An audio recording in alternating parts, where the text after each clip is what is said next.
sian deui ku gempa. Pupuhu lembur didinya ngabewarakeun musibah Kecamatan Purbalatu, Kabupaten Tasikmalaya. Agung Cahya netelakeun aya 242 budak sakola dasar nepi ka sakola menengah pertama anu jadi korban gempa.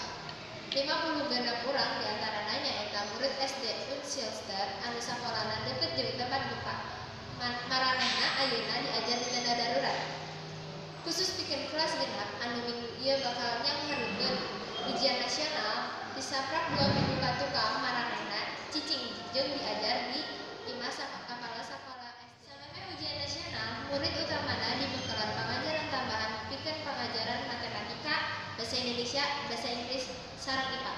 Unggal poe Senin 46 murid anu ngajar di tenda menang bimbingan ti guru khusus anu didatangkeun ti Dinas Pendidikan Tasikmalaya. Bayu Kusumo, murid kelas 3 SD Unstilster anu diajar di SD Cibubur, ngebrakeun yen maranehna kurang ngeunah di sakola nu anyar, sebab kudu ngabiasakeun deui hirup jeung murid atawa guru sarta lingkungan anu anyar. Kabehanana ayeuna aya 187 murid SD jeung 40 murid SMP korban gempa anu geus dititipkeun